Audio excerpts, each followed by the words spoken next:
ko ɗum ɗo min maapini mi Guinée jon hande ɗo neɗɗo mo tawata o hikkaki hay nokku o wala nafa fus himo wawi wonde intérêt national ka tawata fop wola e fi makko wona sujet national accite ko woni kon essentiel like really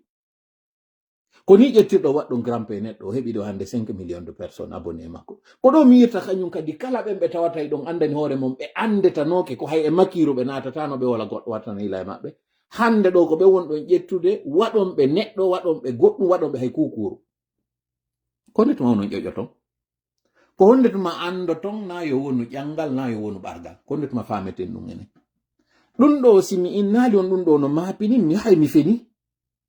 parce que enen en yaggata ɓe inni ƴoƴugol koye hoore goɗɗo si koye hoore ma a yaggay woni kono enen non seulement en ƴoƴata e hoore goɗɗo mais en yaggata kadi e hoore meɗen enen ko honde tuma non fineten ko honde tuma goɗɗum waɗata goɗɗo jooɗo ina ɗum ɗo waɗi mi yewta fimo mi desidi mi yewta mi harmini ɗum ɗo mi wolata mi innini ɗum ɗo min ɗum ɗo si mi yewti finuɗo ara mi tippini fi hoore am ko honde tuma enen wonɓe wolde ɓen ka réseaux sociaux ji particulièrement enen parce que hay si tawi sujet on o fokkitira e woni wa si tawi ko yiilode kono ko enen woni e wadde ɗum ɗo wonta hande kadi nduluru yaafo ɗon lam mi jonna ɗo misal kono no hani ka ngal ɓisal ɗon ɓendine moƴƴa ko Guinéejo particulièrement pullo Fuuta on ƴettata fuytere wattane nduluru fuytere tawnonde nde waɗata yito goɗɗo nana hara kañum kadi non ko koye waɗo koye tus inete koye aduna ko fus ko koye ɗo goɗɗo ƴettata konko luuɓi ɗon ka tawata goɗɗo weltorta hara no luuɓi dusko yo waɗe tuuɗe yedde ko ɗum ɗo pullo Fuuta on kañum ƴettata ɓanna ɗum ɗo memmina ɗum ɗo yiila ɗum ɗo waɗa ɗum ɗo yiilonde ha ɗum ɗo wonta hande kadi nduluru wonta hande kadi konko tawata ɗon ko waabilire fof naata e nder ɗum ɗo jille e ɗum ɗo haray wattana yila ene wonɓe ɓen ka réseaux sociaux ji ɗo on n'est pas obligé de parler de tous les sujets on n'est pas obligé si goɗɗum waɗi innaka ko ma yewta fi mum ɓay kono yewtirɗa o waɗoɗa yimɓe ɓen wattanila e mum ta yewtu fes fi muɗum onon kadi partage oɓe ɓen ta goɗɗum artum hendo ɗon partage on mi yiɗo fewno ɗo gibi ɗum ɗo ɗuman ni mi yiɗo kañum kadi on fuɗɗike jonnude kum média on kumɓe moƴƴini ɗo kum tawata mi wolani noon fi makko depuis 2 ans kamin no on ɗon matériel ji important ma fi waɗugol télé fewno kam mi woli on tuma ɓe deƴƴi fi muɗum mi yeeti on Guinée News no tawa e muɗum on tuma hari ko Guinée News ɗuma kañum kadi o ɗi média ji ɗi anduɗon ɗanninama ɗo fof wono Aboubacar Diallo en konno ɓe fi maɓɓe on ko ɓeɗo joni recruta noon fi wonugol ɓen journaliste ɓe wonɓe waɗude ɗen golle chaine no ɗo kun tawata mi wolata inde makko kono 24 no e makko ko chaine mo tawata ko konko mi wowlanno on ɗon fi muɗum nun ko ɗum ɓe woni e immintinde ɗo e sa'i non ɗo hari ko allure on allure ɗon kañum kadi ko kamɓe wotuɓe mi yiiɗo ɗe balɗe ɗo saabu koko ɓe inni ɗo simulacle de procès kañum kadi kaɓe mimmintini ɗo acte maɓɓe 2 on ko tawata ɓe kujinino on rowandeya fof onon on ƴoƴali e mum ko ono mone yiide ɗo hande ɗon commenta ɗo ko woni feƴƴude ngal barwal to yewtu fi muɗum fes c'est pas important parce que ko andita ton konko wonɗo yewde ɗon fi mum goɗɗum goyno feƴƴude hay si on sakkitoro e wiwgol vous n'êtes pas intéressé mais o yewti fi muɗum alors que on énergie mo wonɗo wadde ɗon konko holluɗon ɗon on yii tun kamɓe objectif maɓɓe mo ɓe faala on waɗi donc taw on partage ko ɓe woni wadde mi yimɓe no addanimi ɗo mi tawata mi wowlata ɓe anda e ɗo vont se reconnaître e nder ko moni e wowde ɗo ko taw on addanan déjà ɗin page ji maɓɓe fes kala ko woni image ji maɓɓe ton addanan hay si ko woni contenu on ko intéressant so m'intéresse pas si goɗɗo ƴetti po keso pul iɗon andi noon kon ɗo inete po ka tawata koko satorte bobo ɓen ko soɓe ka waɗete ton hiɗen andi keso makko on ara gollitiraka few ka kono goɗɗo si ƴetti ñamete on laba o ka ñamete o labade andi poji ɗin tigi tigi ɗi mari ko ombirte woɓɓe ɓe wonde woɓɓen ka laftani ko ɗin naɓante si on ti bawli ombe si on tigi soɓi ombe keso makko on ka wona yeyede ɗon ka boutique hara o memiraka fus no yaltir non ka usine surtout tawɗi ɗin ko miran si ɗi addama goɗɗo ƴetti ñamete ñiiri rottanima nder ɗum jonnima nefete a ñamata fiyon ɗum on mo tawata ko po o golliraka no yaltiri non ka usine woni ko poorejo on woni ko jandi on si oɗo addama goɗɗo tuninali mo few kono goɗɗo ƴetti ñamete salade labaɗo kuccetewo labaɗo rigra labaɗo yaasa labaɗo futti labaɗo ukki e nder ndi ñiiri ɗo ombidi a memata fiyon ko paske hiɗa andi ko ɗum ɗo hana waɗirede na ɗum wona waɗirede kaw ƴetti ñamete ɗon o waɗi fi kala ñamete on ko labaɗo waɗanalma teddungal paske o ndaari kon ko naɓete kon hurgo e muɗum o ƴetti a ñamete ma on waɗi nder to c'est la même chose do waɗe wadde ɗo kala ko inna page maɓɓe kamɓe kala ko inna contenu ji maɓɓe ɗi ɓe woni wadde quel que soit le contenu contenant on ça nous intéresse pas oɗo formule en fof ko en jogomo buuden no andirɗen non hiɗe wawi boycottude boycotten kala ko innete piiji ɗi ɓe waɗi ɗin ko ɓe waɗiri ɗi ko fiyo ɓe hendo kañum kadi ɓe ñammina en ɗen geeɗe koye ɓe addu ɓe sana en ɓe ñammina en kon haako ɓe ñammina en kon ko ɓe faala ɓe ƴetta infos information ji ɗi rumeur ji manipulé ji ɓe yewtanta en ko woni essentiel konko konko ɓe faala kon ye yewtu fi mum yen waɗu ɗum ka hakkille men ko ɗum ɓe yaltinanta donc buude ɗi fof fi Allah hoti annabijo wota goto comment fi ko ɓe woni wadde ɗo yoɓe waɗu ɗum hakkundeji maɓɓe to ça les intéresse eux ça nous regarde pas ce qui nous regarde ko honno yaltirten e nder ko tawata ɗo e ɓe ukken e ngir piidi ɗo ce qui nous intéresse ko honno ɓe raɗorte ce qui nous intéresse enen kadi ko honno yettorten ko waɗaɗen ko c'est ce qui doit nous intéresser illa ko wona ɗum ɗon ça ne doit pas nous regarder donc ka makko on kanko manjang ande manjang après une année han joni procès waɗaka hoore makko dossier makko fuu suuditaka alors que no innamo dertude mbuuɗi ɓe sakkitoro ɗo grasigol ɓe yaltinaɓe to ina ya rien circulé ya rien à voir kono noon kañum kadi koko ɓe woni e wiide ɗo ɓe yewtude hande ɗo fi scandale ji malheureusement mi wolta fiyinde on journaliste ɗo qui ne fait que parler de ça alors que non kanko tigi ɓe manipula e mumen ɓe ƴettaɓe ay tum ɓe andi il est très bien suivi ko windata kon e ko waɗata ko on intéresse to e muɗum ils ne font que sortir que sifa ɗin piiji ɓe ƴetta ɓe jonnamo fi en yewtu fi ɗum ɗon on financier acciten koni kon essentiel o message ɗo j'espère que o nanaymo o anda ɗin information ɗi on jonni ça nous intéresse pas ça ne doit pas nous intéresser kono yahirɗon noon jannguɗon konko woni e windude wo intéresse ɗon e muɗum kamɓe objectif maɓɓe woni aten o sikkay ɗo noon c'est de bonne guerre ɓe wonɓe yaltinde ɗin information ji jonnamo ko ɗum ɓe woni ɓe yiɗumo ɓe yiɗamo ɓe gollitira e mo woni par ce que hande ɗo c'est une question de visibilité milan ɗon ɗo noon kañum kadi landal o yii publicité Ferrari ka woni e waɗude o yii publicité Lamborghini ka woni e wadde ma Rolls Royce yiɗo yiya ɗum ka téléji moɗon tappe ni Google lando ɗon ma tappon ay lando ɗon quelles sont les marques qui n'ont même pas de raison de publicité vous allez être très étonné o yiya e marque yiɗi tawata on andaɗi few ɗi hajaka e publicité kono waɗi simi landi en 2006 mi wanno formation sono mi wonno gollude ka aéroport 6 ou 7 je me rappelle pas exactement même sikki ko 7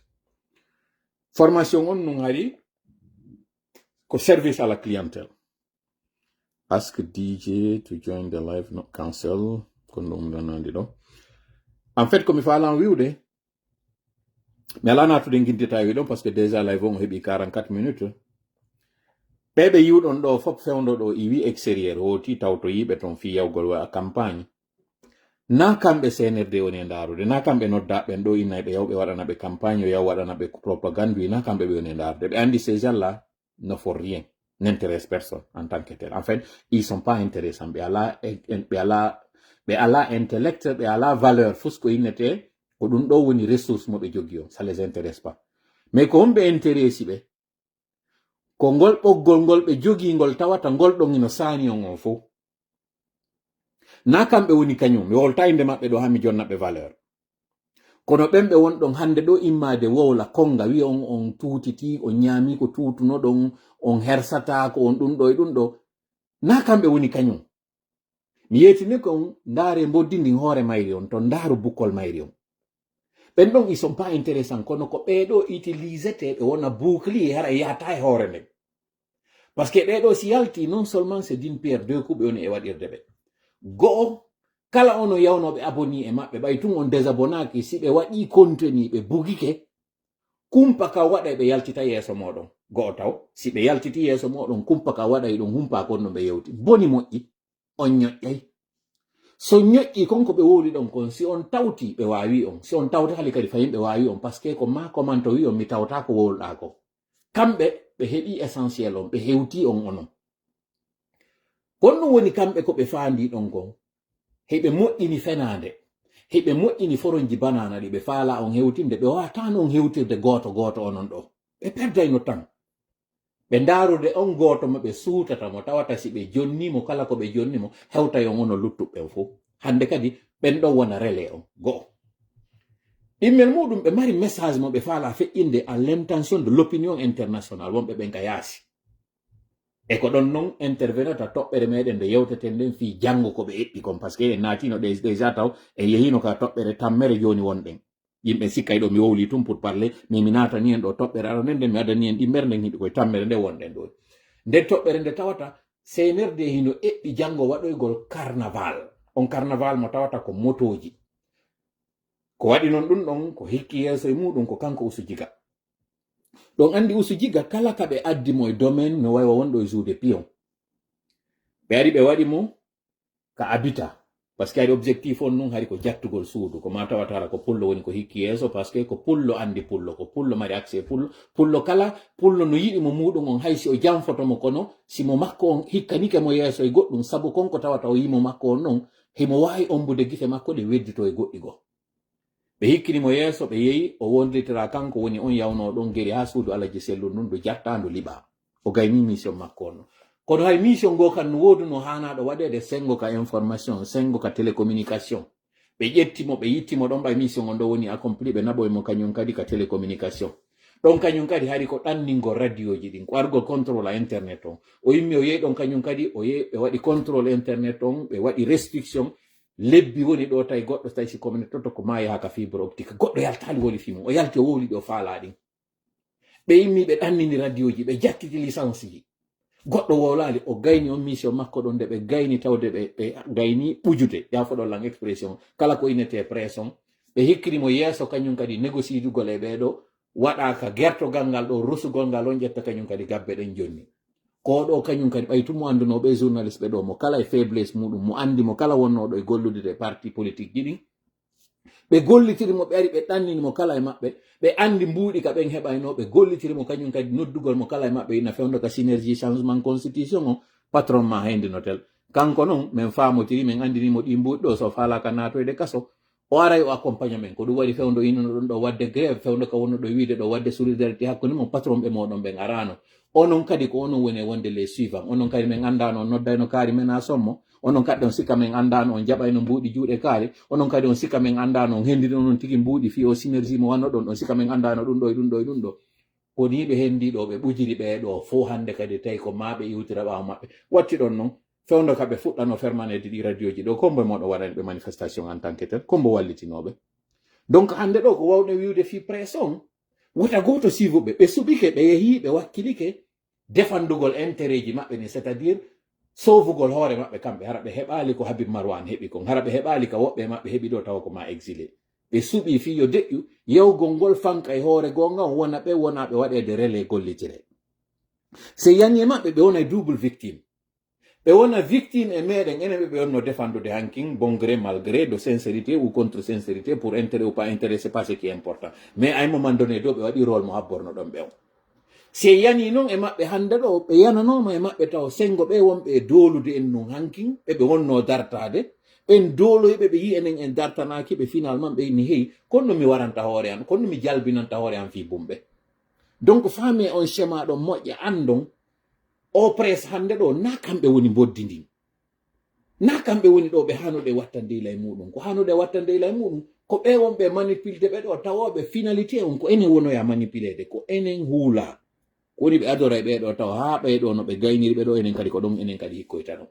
donc l' essentiel e comme faala wolanden e nden toɓɓere ɗon kanko Usu Jiga ɓay o iwi hande kadi noon ka télécommunication ɗon o ari joni hande kadi ka transport ɗo mo mari rôle kadi mo dowa wadde o rôle ko on ɗum e yi en hollino ɗo e saayi transporteur ɓen pouvoir maɓe jogui on ɓe mari pouvoir ɓuuri hay politicien ɓe mari pouvoir ɓuuri hay syndicat on en tant que tel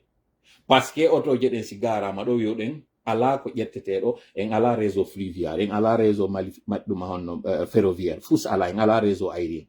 kala ko yahata ko jinda lagine kaka hoore leydi woni e yarude ko on ƴawɗo e camiowal fi dongal muɗum e on ƴawɗo e otowal tosokal fi hoore muɗum kañum tigi maɗi ɗiɗi no hawtidiri nder ton e buswal ngal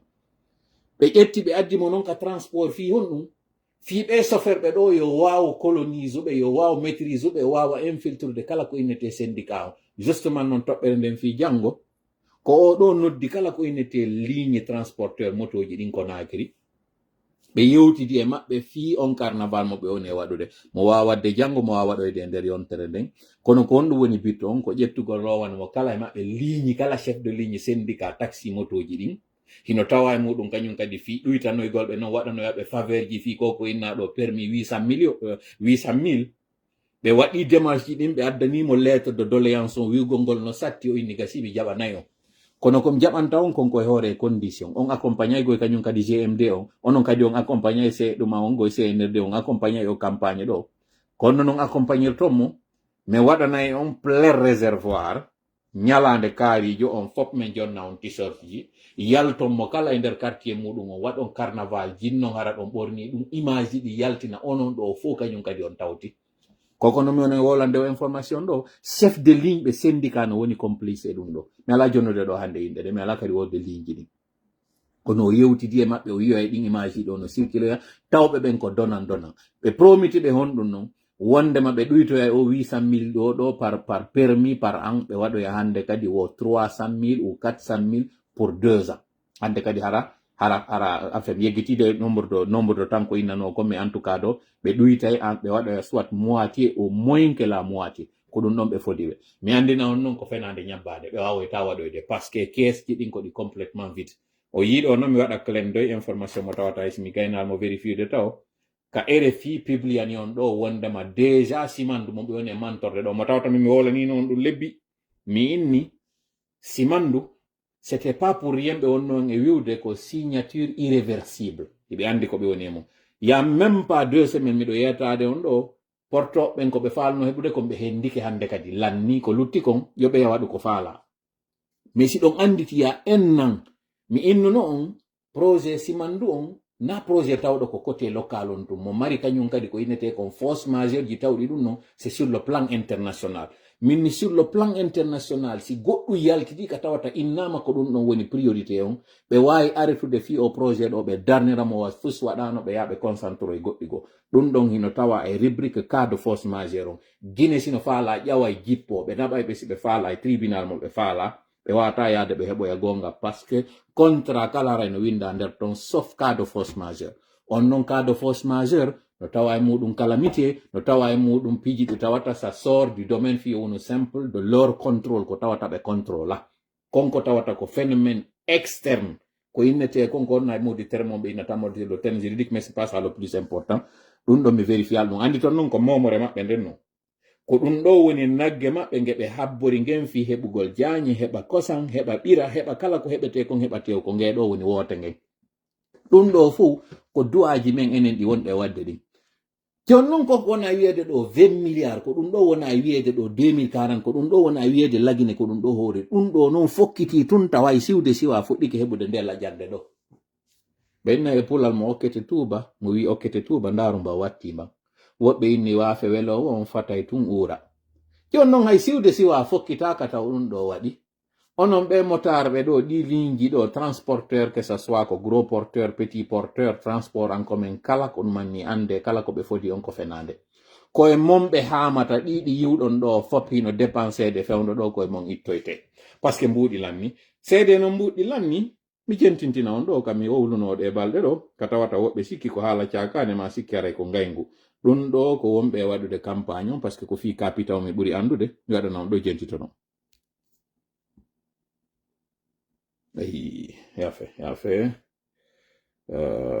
yafe lam mi ɗannina ɗo mi huɓɓintina annata ndanno mi wiri on noon mbuuɗi lanni ɓe addi mbuuɗi ɗe balɗe ɗo ɗi tawata goɗɗi ɗin hay e ko avion addi ɗi mbuuɗi addaɗi ɗon déparka ɗo tawoje ko avion addi ɗi ko biyeji ɗin ɗi tawata ɗin comme je vous ai expliqué inflation on naati déjà ɓe yehi ɓe utilise ko innete comme planche à billets on noon planche à billets si ari hewti e leydi économiste ɓe ɓen sur le plan mondial ɓe andi lagine naadi ɓuri ka tawata ɓe permetta kon naadugol en terme de masse monétaire en circulation et en plus kañum kadi ko tawata ko refléta valeur aurifère on ko c'est-à-dire kanŋe wodude ɗen ka trésor ji meɗen hande kadi ko valeur mbuuɗi ɗin ɓe liɓata si ɓe liɓi noon valeur mbuuɗi ɗin haray ande hande kadi ko ɗum woni piiji ɗin kala ko wiyete no 1 million hande kadi wona e ɓuri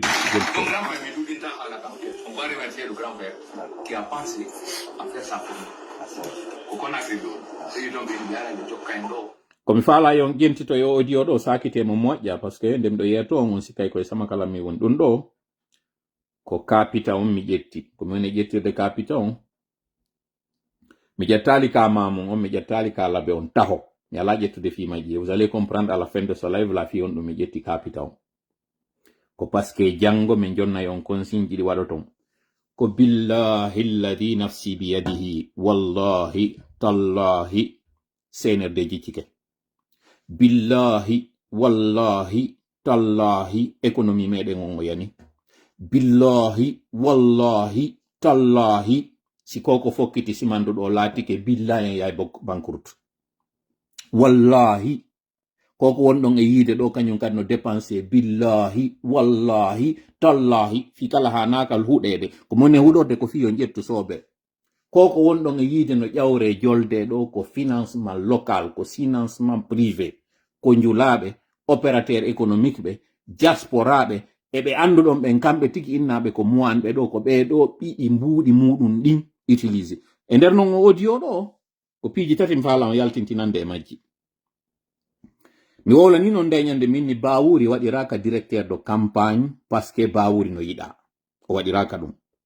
Bawuri haalaji yalti yimɓe yaltuɓe ɓen ɗe balɗe ɗo yennimo mi yirtitotako honɓe yennimo kono yiɗi vidéo ji ɗum hewtami commentari min ni on ɓe yaltuɓe ɗon ko parce que ɓe nani mbuuɗi yaltinama jonnama alors que min ni Bawuri hendaki mbuuɗi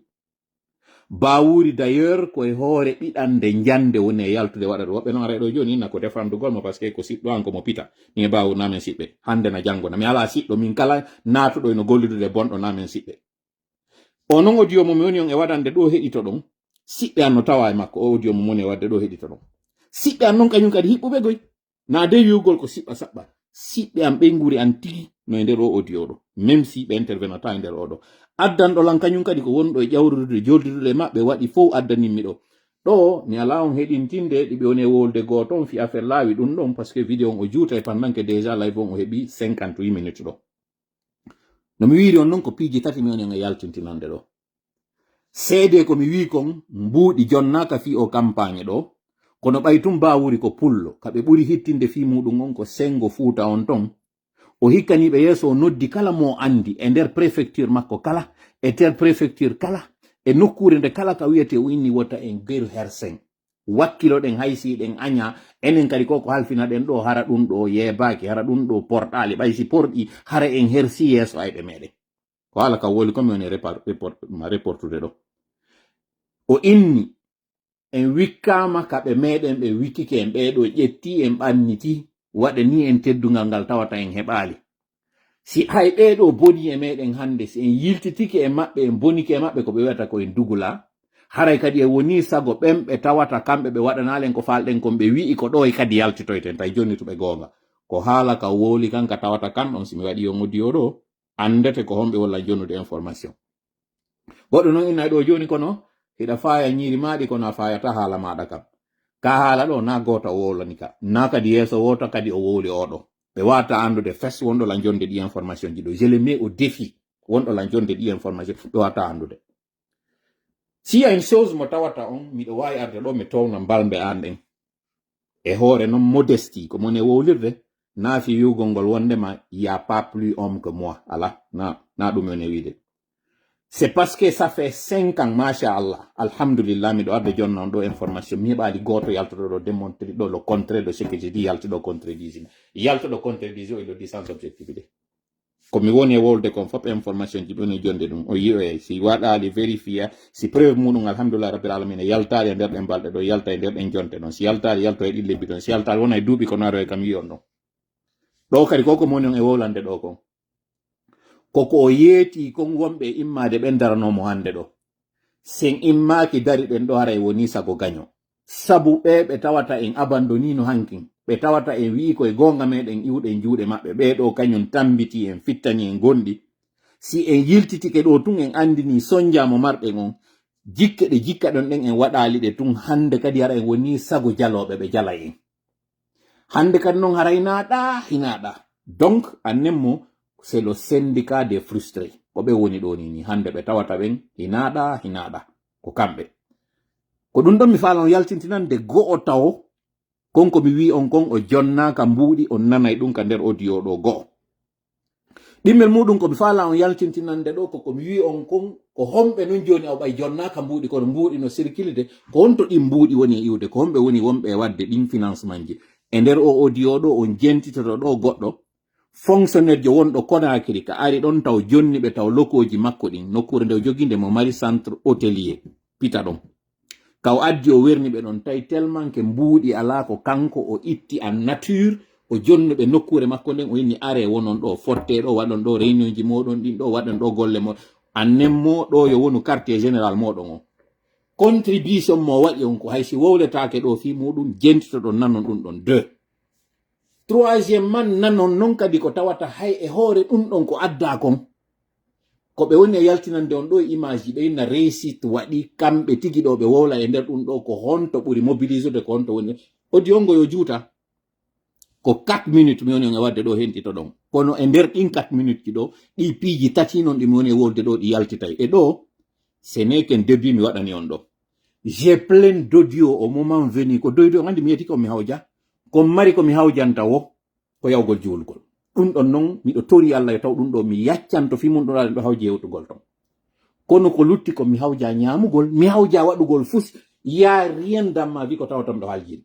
e dogingol simɗo doginde kañon kadi komi sumareur joka dogingol ɗiɗo ko lutti kon je n'ai aucune empresse mi hawja few mi faala onon kadi o taw hawju few jentite o révélation mo moni on e wadde ɗo e nder audio ɗo jentito ɗi point ji ɗo ko ɓe yewta ɗon ɗo ka tawata hay ñamugol maɓɓe tawi ɓe wawata waɗude mo kala hen do plan muɗum on tawi koye ñamete on adde ko homɓe kañum kadi ittidiri ha on ñamete heɗi jentite il a pensé à faire ça. On a pensé aussi à payer le directoire. Il nous faut le repas qu'on a parlé, soyez assez innovants. Donc, grand frère, on va remercier le grand frère qui a pensé à faire ça. Pour qu'on a fait l'eau, il au moins une semaine, 2 semaines. Si il a pensé à faire ça. On a pensé aussi à payer le directoire. Il nous faut le repas qu'on a parlé, soyez assez innovants. Nous on a voulu manger tous ensemble. Un seul bol. Ça signifie beaucoup de choses. Voilà. Ça signifie beaucoup de choses. Ka faminande maɓɓe mi komanta ɗo taw si feƴƴin ka faminande maɓɓe on nani taw déjà mo woni remerciede on ɗo wiyeteɗo grand frère on ko yeeso directeur ɗo kaɗɗuma maɓɓe o directoire maɓɓe local on préfectoral on ɗon komɓe on ɓe woni e waɗande contrandi on parti français on ton kañum kadi aray ɗum joni kono jentite ɗo taw mi firana ɓen ɓe tawata ɓen haray wattanayi lay mo moƴƴa o andini napita waɗi on effort mo ɓe woni e wadde ɗon tun woɓɓe go iwi Conakry ari tawɓe ko ɓe originaire ɓe pita ɗon ari wallitagol ɓe on waɗɗo ɗum ɗon il sait c'est qui il saura c'est qui ou bien les gens savent de qui je suis en train de parler le plus important na inde neɗɗon ko ɗum waɗi simi wolta inde goto e maɓɓe nder ɗo ko contenu on wonɗe yewde fimo ko ɗum ɗon wonɗe yewde fimo donc o confirmi ɗo inni ɓeɗo ɓe wi Conakry fi argol waɗa golle ɗen min no mi wayno sinnama campagne ko préfecture kala woni mobilisade wonɓe ɗon ɓe woni immade waɗa golle ɗen naya importe militant ɓe aroɓe naya importe responsable ɓe yiwoɓe nokkugo ara waɗa golle ɗen min ka faamu an kami andi ɗon par ce que mo kala ka recensi ɗon ko ɗon votoyta wano kanko o grand frère jo ɗo mi sikka ko pita ɗon o recensi fi votoygol mi sikka haysi ko ɗon en tout cas na ɗon dow o jooɗi fiyon ɗum kaka innaɗo ɓe wadde o événement ɗo iwi Conakry o ari na min kadi wowli koy ko wonɗo wadde on ka audio ɗo wowli inni il s'est déplacé de Conakry o ari fiyoɓe waɗi ɗo golle ɗen en deuxièmement ka ñaamete par ce que ko kanko jonni ɓe centre ma makko on local makko on nokkure makko nokkure nden ko kanko jonni ɓe inni waɗe ɗo fotte ɗo waɗo gulle moɗon tawi hay bureau ɓe ala nden nokkure innetende siège ji maɓɓe ɗin e yi mi yetike on gonto ɓe waɗini day ñandani ɓe wowlande min ni labe ɓe waɗi ɗon siège mi yeti on ko honno kadi woni fiyon siège donc ko ɗum waɗi si waɗɗen ɗo siège yemde ka photo ji so ndaari dow ɗon en andini wondema ɗo non pita o candidat jo ɗo innoɗo ko indépendant taw ɗon innama o laamike leydi pendant 3 ans au minimum o wawali heɓude haysi ko innugol joni ko siège parti gono ɗon awa joni ɓen ɗon ɓay ɓe ala yoɓude joni enen kay ƴetten siège innen ko ɗo woni wonde siège meɗen o inno même pas ça ka connaissance an ka information mo mi andena o waɗen ɗo noon pause yiltitoɗen ka UFDG hiɗen anditi fewndo ɓe wonnoɓe wiide ko serelake ɓe wonnoɓe wiide ko perturbateur fewndo ɓe wonno imade ko ɓonno wiide kamɓe hande kadi mo ɓe iwtirta ɓaawa muɗum ko naɓo UFDG on ka laamu n'est ce pas ɓe famini ko parti on ko ɗum ko on idée ko on message ɓe wonno naɓande jama on le volume général Boz mi dara ɗo so tawi goɗɗum ɗumannaki parce que ok mi faami parce que areno gasa ko audio woni ɓe ala no nande moƴƴa ɓe faaminani discours mo wonno on tuma yetade jama on ko wondema ko kanko Maladi Dugula wonoyta candidat UFDG on donc yoɓe waɗoyi assemblée générale maɓɓe on ɓe waɗoya konko tawata konko wonnode ko congrès maɓɓe on ɓe ƴetta ɓe jonnamo kanko parti on o ardo kanko Usu Jiga o suɓanoyaɓe non candidat jo tawɗo ɓe andi so yehi tun ka élection o feƴƴoye hande ɗo noon difficulté ji o mo mari on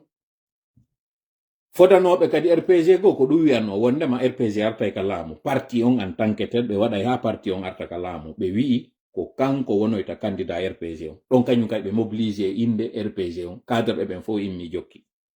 si ɗon anditi ay moment donné ɓe wiwno kañum kadi ko PIP ɗum ɗon kañum kadi ɓe arani ɓe PIP ɓen ɓe faminani ɓe wondema woy ɓe walla PIP artita ka laamu ay moment donné nanoy ɗon kañum kadi ko PDG RDA joni ko parti PDG RDA on woni récupérude kanko e Sékou Touré ɓe ɓen ko ɗon kanko ɓe faranaɓe ɓe haɓi wondema o gera e PDG artitoya ka laamu par ce que ko kanko o woni nouveau Sékou Touré jo artuɗo o yeetoy kadi la même chose UFDG donc UFDG neɓi ɗaɓɓude laamu par ce qu'ils avaient pas le bon candidat kanko noon o waɗay woni le bon candidat ƴettoya joni noon o yiiɗo contre toute attente o memali ɗiɗo fof ko ɗum waɗi si han joni hadi UFDG waɗe dissolution mi nani noon da ñande no yewte ɗo plateau de télé mi wolamo je peux me nommer très bien GTV1 ke wondema tout a été décidé fi yoɓe waɗu dissolution UFDG dissolvetake UFDG o dere mo ɓe jonnaɗo 6 mois cadre ɓe ɓen ɓe wonɗon yiide ɗo hande no wiyede démissioni fédéral kaari démissioni fédéral nokkel kaari kañum kadi démissioni haala ka ɓe woni yewtude ken fewnɗo ni en sourdine ko ɓe woni noddude cadre ɓe goo ko wiwgolɓe jooɗe ɗo parti on o ala yaade élection présidentielle ɗum ɗo on fof o yii communal e communautaire ji wonɗe arde ɗin noon e législative ji ɗin si onon on faalaka laamu menen meɗen faala laamu si onon on faalaka geɓe minen meɗen faala geɓe duuɓi jeeɗɗi mi wata wonde ɗo meɗen jooɗi meɗen aynude politique ko min neeɓi waranede min neeɓi pirude fi politique o nani déjà woɓɓe maɓɓe fuɗɗike soutenude candidat ɓe goɓe ɓe tawata ɓe andi ko joganoytoɓe me kanko Mamadi Satalde nden e tuggordu ndun e gatangal ɗawtamo yawnata ka wurgo o yalta so gayni o ara kadi o yara o salligo o ara ɓe joganomo gatangal ɓe weƴƴita kanko daro o juula yeeso ɗon kamɓe ara ɓe salligaki ɓe waɗali fus ko ɓen wonɗo yiide ɗo mi wolta nun inde ko non andi wonɓe par ce que o yi déjà ɓe yalti ɓe ɗowtuno woɓɓe goo ɓe yehi sakka joni ko woɓɓe goo kañum kadi ɗoni ɗo ɗum ɗo woni objectif on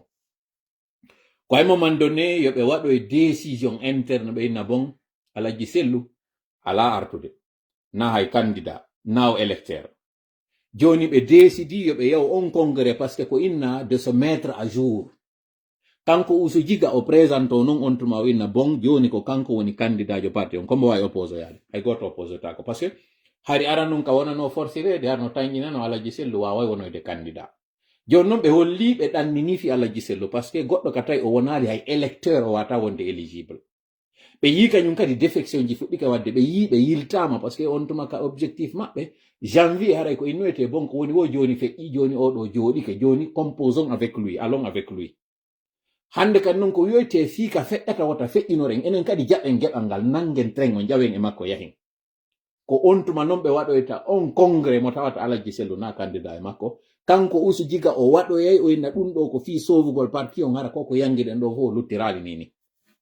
ko on kañum kadi kartuwal ɓe woni yewde ɗo fi muɗum o yiyay noon dans les jours à venir ko on idée ɗon waɗoyte wondema dès après élection ji ɗin ɗo UFDG waɗi engagement wondema ɓe conformoto Alaji Sellu sino faala on tuma windoya e déclaration ji à l'extérieur ici e communicant ɓe maɓɓe windoya wiya ɗin konko waɗa ɗon communication on ça n'engage pas le parti ɓe wiya konko wola ɗon kon fof ce n'est pas deux mais ɓe manipulero e ɗin base ji ɓe windino e lettre ji base ji comité de base comité de section ɓe windino e ɓen ɗon fof lettre ji ɓe signinoya ɓe inde ɗin localité ji ɗi anduɗon ɗin ɗon fop wondema kamɓe ɓe ari ɓe defiyi responsable ɓe maɓɓe ɓen fode usu inna ɓe reconnaissali ko woni wadde kon kala muddu ko woni e windude ko ɓeyna ɓe reconnait sali woɓɓe maɓɓe nde ñande mi yeeti ko responsable ɓe tawata wonɓe à l'étranger hay simi jonnano détail ji ɗin ɓe tawata ɓe kondanama hande ɗo ko ɓeygure maɓɓe wona menacede ton e ɗen jawle ɗe ɓe woni mum ɓeyna ɓen gollitiriɗe donc ɓen ɗon kañum kadi naato e kaso ɓeɗo noon fiwata ɓeygure maɓɓe ndi naatu kaso ɓe windo e woɓɓe maɓɓe lettre ji ɓeyna wi pour le bon fonctionnement du parti pour le bien du parti kamɓe ko ɓe solidaire on décision ɗo yo congrès waɗe hande ɗo yiide yimɓe no yalta wiya no souteni CNRD kono on anda konto ɓe ɓiƴa fiyo CNRD soutenu hande o yiiɗo blogueur ɓe go hooti lagine o yi woɓɓe goɗɗo hande ɗo no waɗande ɓe communication ji tigi kono on faama pression mo ɓe waɗana on sengo sénégal woɓɓe maɓɓe wiyaɓe ka wonɗon sénégal ɗo tigi min nangay on min naɓa on lagine ɗo noon e ɗum waɗe ko min wi kon ɗon ara on daɗi woɓɓe maɓɓe procès ji hari memminama hoore maɓɓe ka leydi ka ɓe woni ton woɓɓe maɓɓe hollama hari ka ɓe woni ɗon photo ji maɓɓe hollama ina miɗe andi ko nokkel kaari wonɗa miɗe wama arande haka wonɗa ɗon min nattoyama lagine min kidnappete ɗo min lando autorité sénégalais ji ɗi ɓe nangete ɗo ɓe naɓa woɓɓe koye hoore o chantage ɗo koye hoore o menace ɗo koye hoore o intimidation ji ɗo ɓe jaɓi donc wotan concentre e maɓɓe comme j'ai dit encore une fois na kamɓe woni le plus important na kamɓe woni essentiel ɗiɗo fuu mi jonnay on ɗi tu woni fi on andu comme j'ai dit ko woni arde kon ko min tanƴini min humpitike kon ko on ɗum CNRD eɓi jon noon jooɗeɗe hendo ɗon ɗi information ji ɗo no wowiri noon inno ha ɗon andi tola ko fenowo ko ni o wowiri mi andina noon ko yimi wirno ñande élection hewti haray alajji sellu no woodi ka UFDG hilni hara na yogol élection mi wowlno ɗum ɗo ya plus d'une année hande ɗo hewti ɗon élection no fewndi UFDG ko maapi naafi haala élection min ni hakkude alajji sellu e laamu ngun no wawi funnangue e hirnangue ɗe balɗe ɗon mi wenga ala ka mi waɗaka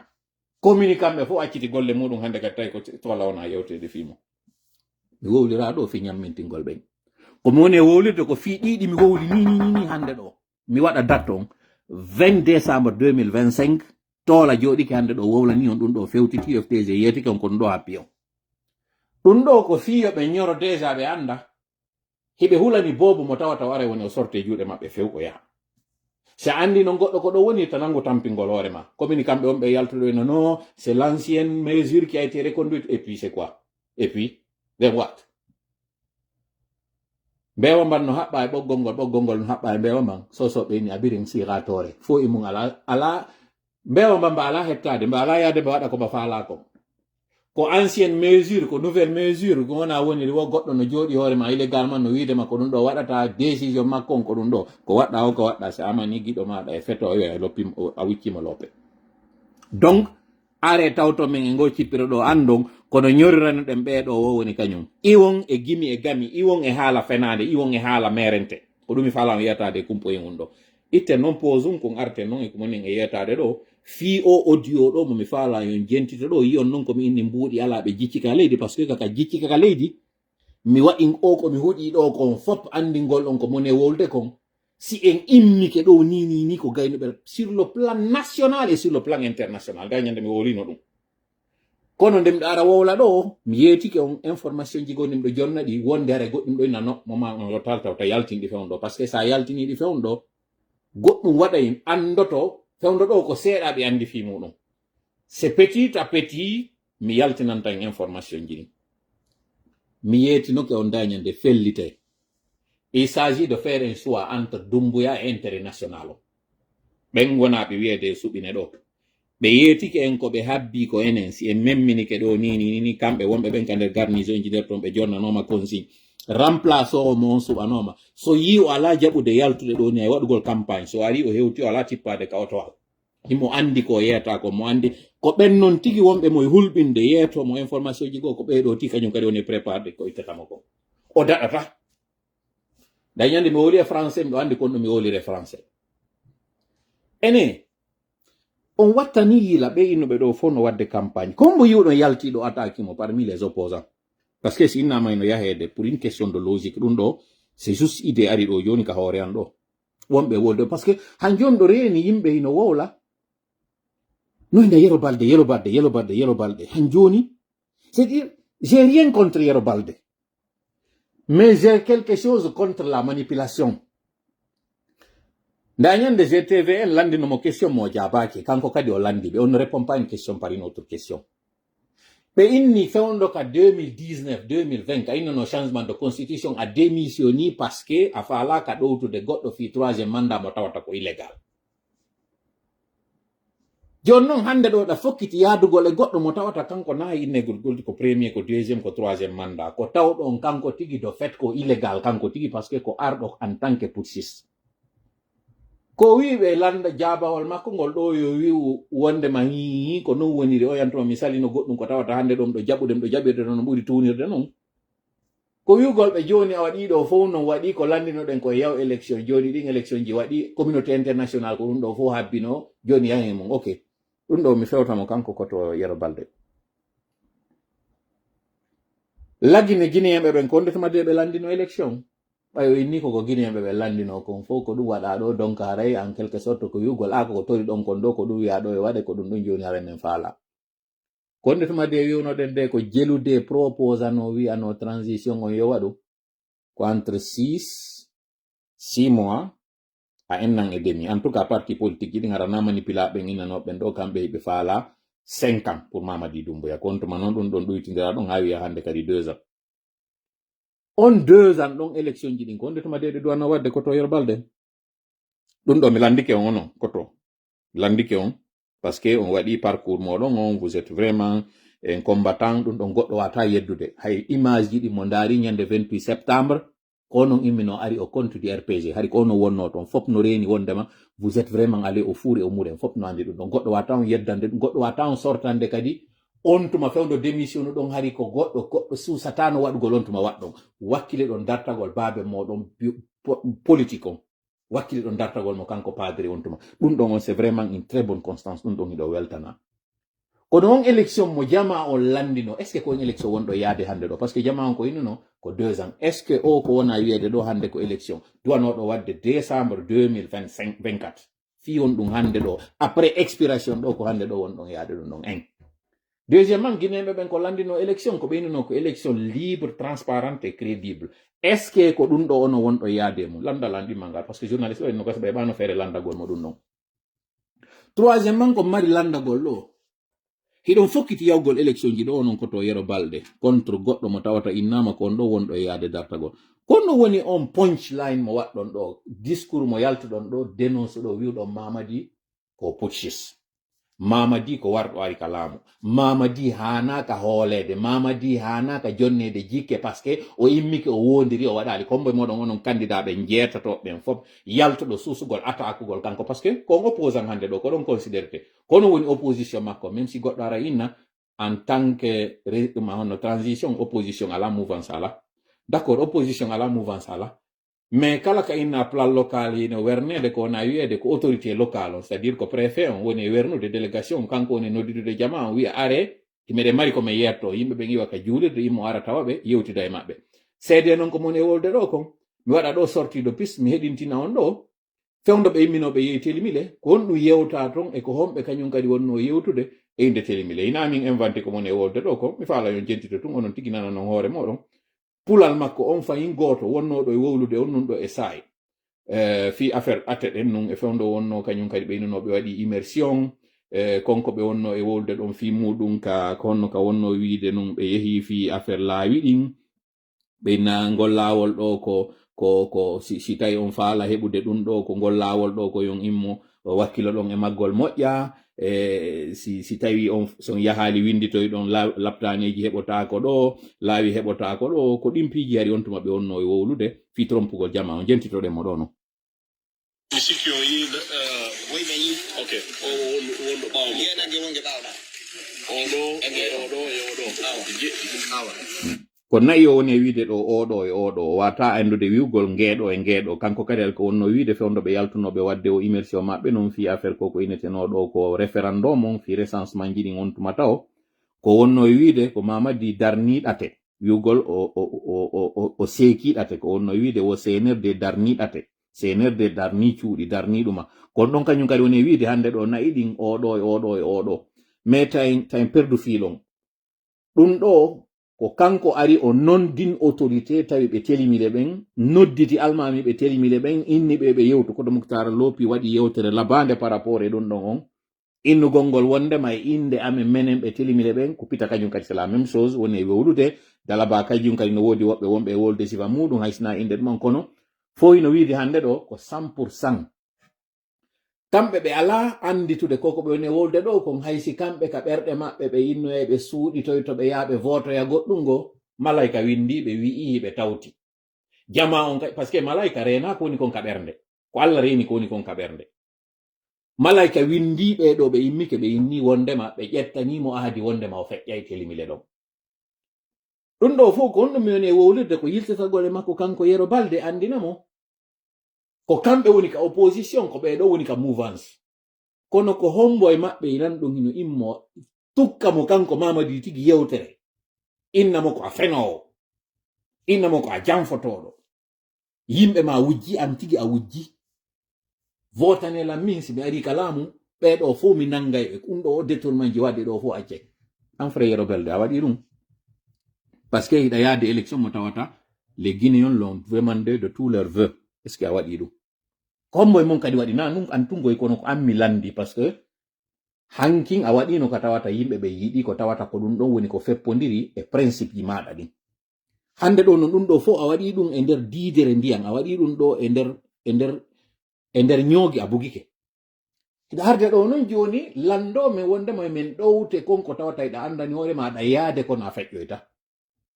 trompa noon jama o fof kañum kadi nana ɗum ɗo a ko pullo on ni ko ɗo woni tawa na élection pullo wona yahede ɗo si tawi ko élection pullo wona yahede ɗo ko pullo wona ɗo e gollitirede fiyo ɓe wawa heɓude ko ɓe faala kon arten noon e makko kanko Bawuri ɗum ɗo on andi audio on ko on ɗum iɗo wawi yahoyde toon daaro yon fof c'est pas le plus important arten ɗo noon e audio on kon ɗum feƴƴuno pita ton alors président haala concours et merci beaucoup monsieur le directeur men ma o ko onon jonna ɗum on ɗo on nani hébergement on o woli fi muɗum o woli kadi mi yiltito nanen kam onno wiide ɗon ko ari o tabintini kon o inni ñamete o mbay ɓe addanama wo paratiji no woodi ka tawata mo kala e maɓɓe no wawno servede kono hakke ma ko tawata ko moɗa ƴenga ɓe woni e waɗude ko hocca maɗɗo ñamete on ɓay addama ɓe ƴettuɓe fof ɓe hawtidiri e paratiwal gotal ko ɗum ɓe ñaami fewndo ɗo noon no woodi wonɓe e ƴettude milliard ji jonna woɓɓe goyo ɓe ñaamu o yi wonnoɓe yaltude ɓen sonka fof e ɗiya leƴƴi lottuɗi ɓe deƴƴi fi on ɗum ɓe noddiriɓe goto ɓe jonniɓe ni heyi hino ɗo mbuɗin ko non min marannoɗi Bawuri hendaki mbuɗi fuy Bawuri ko kanko woni e yaade noddana min kagarɓe Fuuta ɓen inna yaltini e mbuɗin ɓen itta onon noon meɗen marani o ngal geɓal ɗo donc ɓe wonɓe yaltude ɗo wola ɗum ɗo mi yetoɓe ɓe andu ɓe jonnaka mbuɗi ɓe ñamminaka kono ɓeya kañum ñallal kala ino yoɓa goto kala ino yoɓa mbuɗi mi ala wolde ɗo montant on parce que je n'ai pas le chiffre exactement woɓɓe inni ɓe jonna chaque jour 150.000 woɓɓe inni non 150.000 ko si ɓe ari ɓe tirodike e goɗɗo photo hiɓe jonnaka makitiji si ɓe ari ɓe tawi goɗɗo tirodogol e makko photo hiɓe wadde spécimen noon on ti ko tamine ɗon 150.000 on mo ɓe tirodi ɗon e mon photo ça veut dire ono wonɓe yaltude ɗo inneno waɗede porte à porte hiɗon duwa hendade ɓuri ɗum ɗon goɗɗo innilan ñallal kala ko 500.000 ɓe woni e yoɓude ɓen on wowlanɗo lan ɗon noon minimo yo addu preuve on o addaltaw preuve on ko ɗum hatta mi wowla fi muɗum joni noon goɗɗo so jonnama ñallal 500.000 on o arata tawa ko sumbuwal ba ɗum parati wala wona addede ɓe fof ɓe waɗa ɗon e nder tankowal gotal ɓe ñama onon fewno ko ɗum wona ɗo waɗede naɓɓeraɓe ɓen sengo kankam koye hôtel ji 5 étoiles ɓe wona naɓede ma résidence ji e village ji maɓɓe kamɓe ton ɓe jonne otoje ɓe jonne motoji ils sont mis dans les meilleures conditions kono noon woni e yaltude yaha waɗana ɓe de golle ɗo fof ko onon woni e yaade trompa mawɓe moɗon ɓen ko onon woni e yaade ɗo ɗayna siɓɓe moɗon ɓen kamɓe ɓe hen ɗo mbuuɗi ɗin goɗɗo ñaama hoore nden goɗɗo yawya ka wurgo goɗɗum go tedi ko ɗum waɗi siɓe kirɗanmi ɓe yurmanmi eno mi wiiri noon ɗum ɗo kañum kadi ko investissement local ko yimɓe wonɓe lokoɓen ɗon ko ɓeeɗo waɗi mbuuɗi fi financement fi affaire o recensement fi affaire référendum on kadi ko mbuuɗi maɓɓe kamɓe ɓe itti ɓe waɗi jentite noon nanon ɗum ɗo ko mi woni e wolde commenta kono nane et tous les gens qui sont là je le dis pour nous bawo merci goɗɗo ara ɗo fi tout le monde on nani ko woni ɗo kon goɗɗo arali ɗo fi mbuuɗi gasi goɗɗo arali ɗo fi mbuuɗi kono noon si mbuuɗi ala kañum kadi golle wata wadde ɗum ɗo ko fewtiti ko woɓɓe maɓɓe goo toon tawɓe no wiide a mi yalti meɗe weela min ala ñamude meɗen seppude leyge nangue ɗo e jonne men hay siko aw moyenji kono ɓe woni ɓe wiide ɓe naɗen andi e wi ko porte à porte ça veut dire koyon seppu koyon natuka makiti koyo yawka koɗoli yewtidon e jama o kono ndaare campagne on baskot kamɓe si tawi ko porte à porte no wonɗo waɗirde noon ɓe woni e warrude kamɓe ɓe jonna des moyens colossaux iɓe looja e nokkure ka tawata ils sont très bien entretenu ɓe jonna kay koɗum waɗi si ɓe deƴƴi yaltunoɗo yenni on waɗi e vidéo ini ko intelligence artificielle rastamanjo yaltunoɗo wowli on kañum kadi fuɗɗi wiide wonde makko ɗum ɗo ɓe deƴƴino ɓe foɓɓe joni no ɓe mbuuɗi ko entre on hendiɗo 5 millions 10 millions 30 millions ko ɗiɗo par ce que kamɓe ko goɗɗo wonɗo évolude ɗo ka domaine BTP kala fuɗɗiɗo yaltude o wala ko ɗo ɓe woni noddude ɓe na bon kipani men petit umma kaarijo o nodda on tigo ƴetta o jonna mo mbuuɗe na bon petit woyi to ngoyi ɗon worara ña wonaka sesse fala worara et puis contrande fa fe wona soto man ña iɗon andi omo moni wolde ɗo fimo ko ɗo woni hendade bantora mo kala e maɓɓe mbuuɗi buyɓe yaɓe fanka gala wadde golle fus kamɓe o fus absolument rien ko si woni ɗon seeɗa ɓe ƴetta ɓe ara kalum seeɗa ɓe ndara ɗon sukaɓe manipula ɓe ɓenna bon yalte ƴette waɗo o yiiɗo hande ɗo wo ko hay pahoɓɓen boboɓɓen yalti woyno wadde piiji ɗum ɗo fof ko ɗum tola woni on e jonnirde ɗi ko yon andu mbuuɗi ala seede on noon jentite kadi En 24 heures, on a su mobiliser ce qu'on a su mobiliser. Et ça, c'est un actif de tout le monde. Voilà. En 24 heures, on a pu mobiliser ce qu'on a pu mobiliser. Donc, ça veut dire que quand ɓe yimɓe ɓe yehi campagne, kono ko kamɓe hewtata ka tere ya konka inna bon, no anda goye tigi tigi ko non goye campagne haniri. Parti politique, na ya yaw ka parti politique fiyoɓe jonni mbuuri. Ɗum ɗo mi précise ɗum ɗo moƴƴa. Dans un pays normal, si tu deviens militant, c'est pour venir investir ton argent, ton énergie et ta contribution intellectuelle. Ko ɗum ɗo woni militant. C'est-à-dire ko a milito, ida ariɗa darani, ko ɗum ɗo woni. Mais contexte hande fewndi ɗon iɗen andi politique lagine on naɗon taw o fewndi. Ko fewndi ko wonde ma mbuuɗi no yaltinede jonnire woɓɓe sengo go woɓɓe wi'e non na mbuuɗi addi en ɗo ko addi en ɗo ko waɗugol golle ɗen ko ɗum ɓe woni fewtude ɓiɓɓe fuutaɓe ɓe wi'a ɓe wakkile imme daro ɗon ko cause meɗen ni komo men on wonɗe waɗirde ko siɗɗo meɗen on alors que non il suffit d'un seul décret o waɗanaɗo ɗum ɗo fof fi yo dirtine waɗeɗa hande kadi goɗɗo go kadi jokkide muɗum yahe ko ni kadi ɓe waɗirno baskotier ɓen ko ni ɓe waɗiri forestier ɓen pendant tout le règne de padre ɓe ƴetti ɓe jonni assemblée nationale on forestier ɓen ɓe ƴetti pendant tout son règne ɓe jonni baskotier ɓen primature on kono ɓay yahoyi a innama 3e mandat on feƴƴi hande kadi jeu on fop change oyi hande kadi tawna wiugol ko baskot woni heddorde ɗum ɗo na moyen guine woni heddorde ɗum na ɗum ɗo hande kadi toute la donne a changé ɗo kañum kadi miɗo fewde onon ɓe goreɓe an kotiraɓe an miññiraɓe an kawraɓe an bappiraɓe an jajiraɓe an ono wonaɓe waɗede gui manipulation wiɗo vous ne trompez personne vous ne trompez que vous-même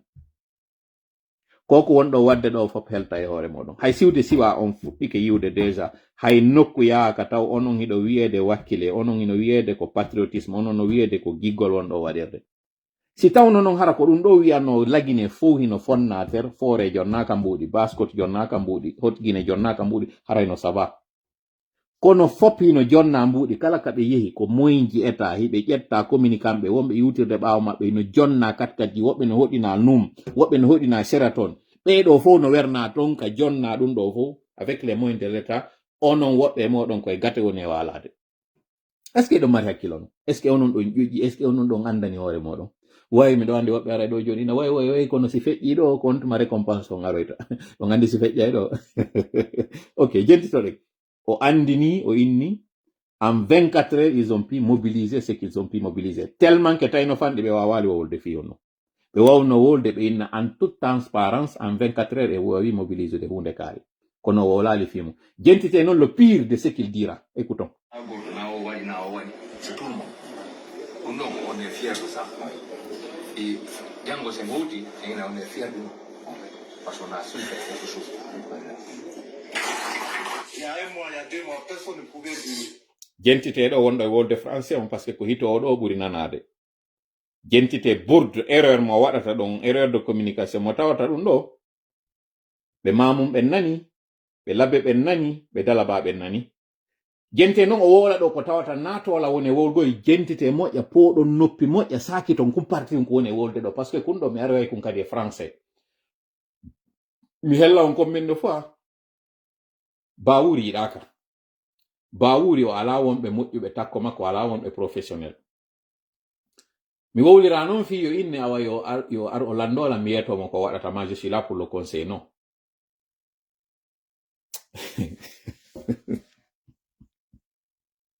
écoutons.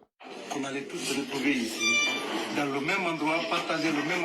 repas et faire le même travail. Seul Dieu peut faire cette situation. Donc on doit profiter de cet événement. Quand on se sépare ici, personne ne sait l'année prochaine ou 2 ans après, est-ce qu'on aura l'occasion de revivre le même moment. Ok. Bon. En tant que tel, oɗo o yeetike on goɗɗum ka tawata marɗo hakkil no hani watta ndeyla moƴƴa kenko ƴoyre kono kenkiti kenko ƴayre oɗo il a tenu un langage de vérité je sais pas si tawi hara o andu ko woni arde kon o yeeti on ɗo ko tawoyta janngo e janngo ɓay on yi'indiroyay on fottoyay pita ɗon o majjata on majjoyta yo taw o yeetinoke on mi yeetinon dey e nder duuɓol duuɓi ɗiɗi mi anda haray si e wawa e fottitoyde ɗo fi on ɗum ko parce que koko ɓe one wadde ɗo ñande ɗum ɗo rokki womo kala e moɗon ammira e sengo ɓe fodi yongo e piiji buy miɗo andi kañum kala e mon ka foda miɗo andi kañum kadi ɓurɓe e moɗon kon ɗum engagé no wirɗe no ɗen andidiri ko enen siɓɓe ɓen ko enen ɓengureji ɗin ɗen andi ɗum ɗon hewtamo kala no andi ki e ki a pita ɗon andi on fop vous connaissez très bien qui je suis connais très bien qui vous êtes onon kadi fop ɗon andi c'est pas une question personnelle na wi gongol ko onon en tant que tel kono no woodi ɗe menen men andi ɗe tawata o ganda kono noon onon tigi on fuɗɗi ka yiide goɗɗi ɗin mo wi okkete tuuba ndaru mba wattimba CNRD si jogorino no onon jogitorɗon no waɗi on une famille GMD waɗi on une famille o équipe mo formuno ɗon ɗon hiɗo wawano yeetede ka yewtere makko ɗo wonde makko o équipe ɗo kañum kadi on restera comme une famille ini no wonirɗon ɗo ni nous allons être comme ça pendant tout le temps qu'on va travailler ensemble. Ça c'est le discours de quelqu'un qui vous dit la vérité, il va dans une logique. Wonɗo wadde communication wonɗo tawɗo ko nunɗal wi'ay noon enen fottituɓe ɗo ɓen ko en wakkilo kadi tawa ko enen ɗo dans 1 an hara eɗen jogi nde jogitande ɗo dans 2 ans ko enen ɗo dans 7 ans hara ko enen ɗo 7 équipe là ko en wakkilo ɗo hara enen ɗo en tajali. C'est ça qu'on appelle une équipe. Français ɓen ɓe inni on ne change pas l'équipe qui gagne. Mais si innoyama en anda dans 1 an dans 2 ans si enen ɗo en wawa yiditoyde ça veut dire déjà il vous annonce les couleurs. Ça c'est déjà une parenthèse que j'avais ouverte et je vais fermer. Continuez ɗo non. Le plus grave de ce qu'il va dire. Donc, moi je dis, je suis vraiment content de ce que nous sommes en train de faire ici. Parce qu'on a décidé de travailler ensemble, de vivre ensemble ce moment-là. On ne doit pas se rejeter. Comme je le disais aujourd'hui à la vie, il faut qu'on se mette tous ensemble. Et on a vu l'importance. Si on se met tous ensemble, le résultat est exceptionnel. Hier, ça a été démontré. Quand chacun s'est occupé de quelque chose, immédiatement on a eu le résultat. On a mobilisé mieux que l'abbé. On a mobilisé mieux que Mamou. Ok. Peter, plus petit que Mamou, plus petit que l'abbé, mais a mobilisé plus que Mamou, plus que l'abbé. Oh! Bayete, mama na bobozi na gomane. Bayete. Bayete, mama na bobozi na gomane. Chaque jour la kudo la inoka. C'est-à-dire tellement exploit momo wat don, c'est fort. Pita ko dum bayandira do wakili. Eter. Tawi jingal to almana ni. Pita na sama kalagoi. Pita si ɓe nangi goɗɗum sama kalala e mum kono non wonɓe pita ɓen o yi mobilisation waɗɗo pita on ka ko inna ko mobilisation o yi si konko waɗa ɗon pita ɓuri Mamou ɓuri laɓe he haray mi anda si tawi on golli moƴƴa de are mi anda son golli ɗum ɗo non nato wala woli goy ɗum ɗo nato wala woli ko kanko ko ɗo woni directeur préfectoral ka directoire ko ɗo ardi ko ɗo woni ɗum wala wolde inde makko comme j'ai dit ɓe no andi kombo woni mo e na ɗo tun kadi o dari ko wowli ɗo na e makko kanko iwi jentite ko hombo yeetimo ɗum ɗo mo tawata non seulement on adi hoore makko e probléme kono on adi on ɗon kadi e probléme jentite. Le père me l'a dit le matin, je l'ai appelé à 11h, il m'a dit ce que vous avez fait à Pita, c'est plus que l'abbé, c'est plus que maman. Voilà, ça, faut que je fasse ici une pause et m'adresser aux militants et sympathisants de GMD.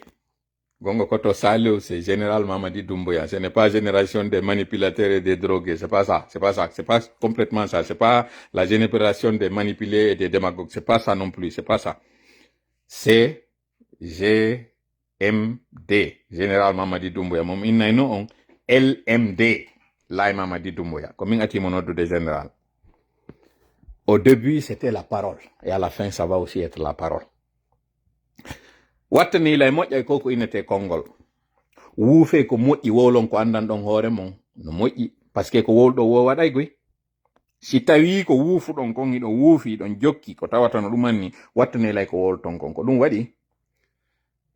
nde ɗon jammite ko moƴƴi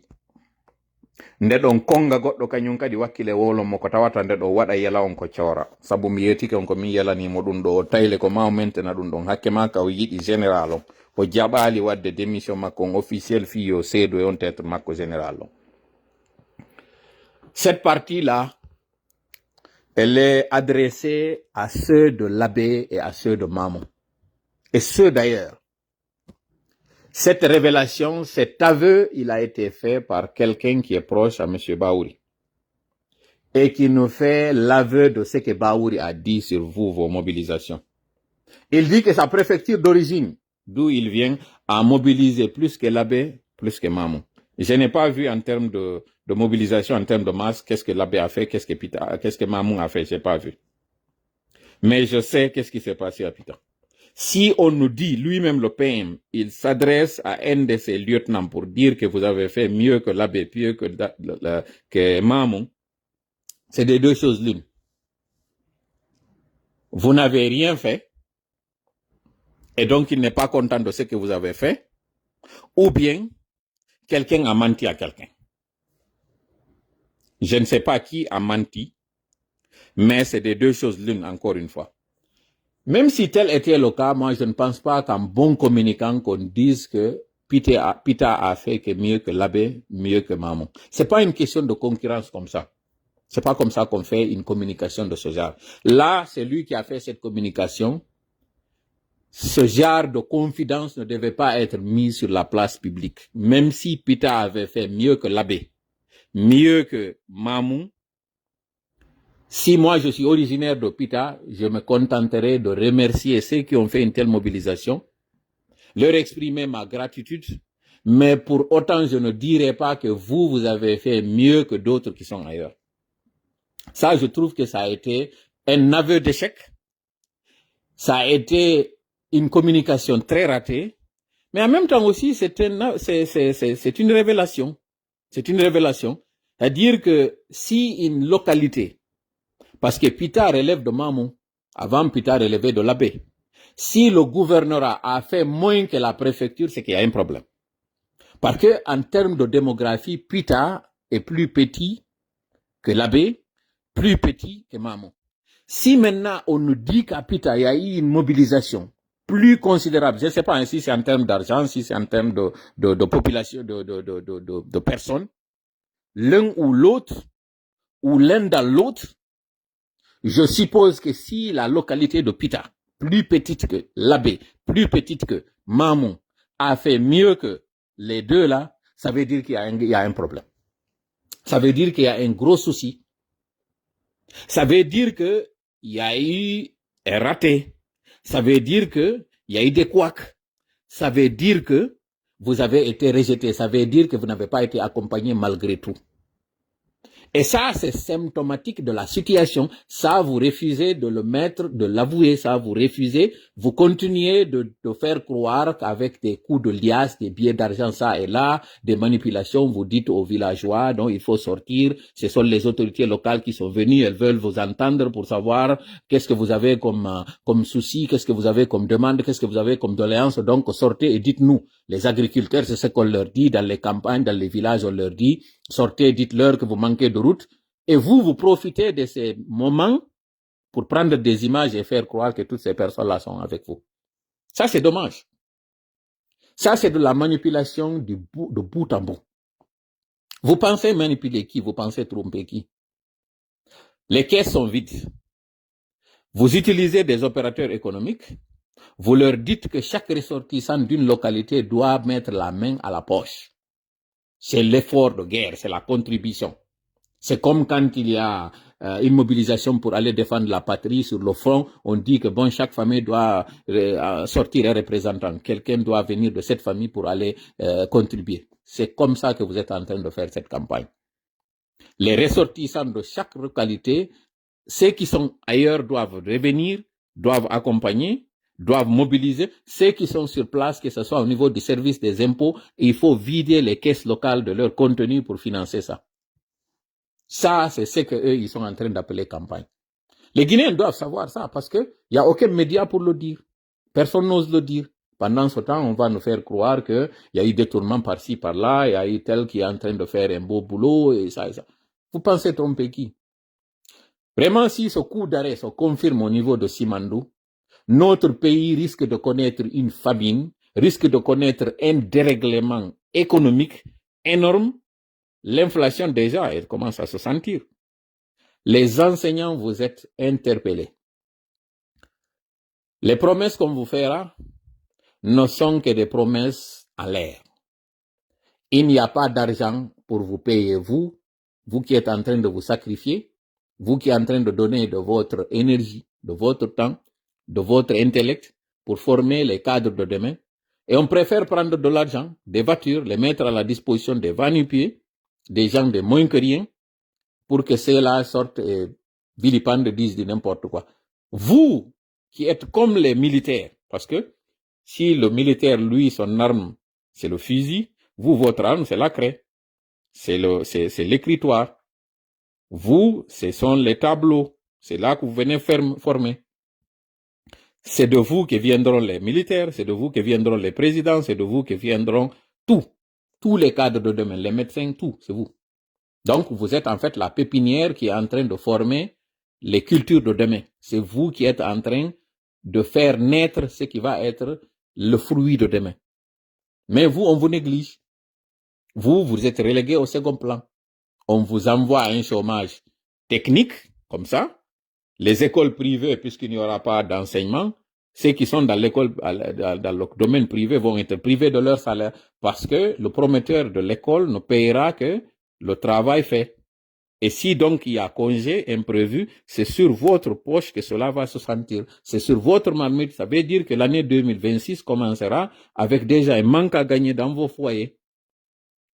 Et ceux qui n'ont pas travaillé encore, on leur dira non, on ne peut pas vous payer ce mois-là parce que vous avez fait une grève d'abord. Après la grève, encore, il y a eu ces congés. Et donc, si on doit vous payer, c'est peut-être la moitié de votre salaire parce que on n'a pas travaillé une quinzaine de jours. Donc, le mois de décembre, déjà, vous avez un manque à gagner. Vous avez une perte énorme. Et on commencera 2026 encore avec d'autres choses dans la tête. Donc, tout ceci pour vous dire,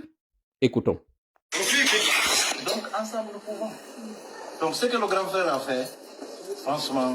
on ne se pose pas la question. On sait qu'il allait le faire. Parce que quand on était venu au référendum aussi, il avait fait des actions aussi importantes. Voilà. Non seulement il vous dit comment ils ont fait pour cette campagne, mais il vous a encore révélé ce que j'avais dit, qu'au moment aussi du référendum, ça a été pareil. Le référendum encore, ce sont les mêmes cadres. Lui, c'est un douanier. Le monsieur qui a fait ce geste, c'est un douanier. Et on connaît que le service de la douane, ce sont les soldats de l'économie. Lui, on ne lui demandera pas de justifier ses avoirs, comment il les a eus, on ne le fera pas. Quand il y a des promotions, il fera partie de ceux-là qui seront promis. Donc, au lieu d'auditer un cadre, on vient assister ce cadre-là dans ses réalisations, obtenues, bon an, mal an, de manière opaque, de manière transparente. On ne cherchera pas ça. C'est bien, hein, l'investissement local, c'est bien. Lui, par exemple, il a pensé à sa localité. C'est une très bonne chose. Moi, par exemple, je me rappelle quand je suis allé en séjour là-bas, parce que je suis toujours dans les hôtels, je suis allé me faire héberger dans une de ces auberges, dans une de ces localités. C'est là-bas, c'est ce que j'aime. Quand je viens, je n'aime pas déranger les gens. Je viens dans ces centres hôteliers. Je viens là. C'est bien. Mais est-ce qu'on est en train d'auditer? Est-ce qu'on est en train d'investiguer? Comment est-ce que ces biens sont obtenus? Est-ce que le salaire de la personne lui permet ça? Mais non, c'est pas ça. C'est ce qui intéresse, c'est qu'il y a quelqu'un qui a décidé d'accompagner et son accompagnement fera que on ne regardera pas de fond en comble. Sauf que c'est une épée de Damoclès qui fera que c'est un couteau à double tranchant. À dire, lui, en contrepartie d'un silence ou en contrepartie d'un...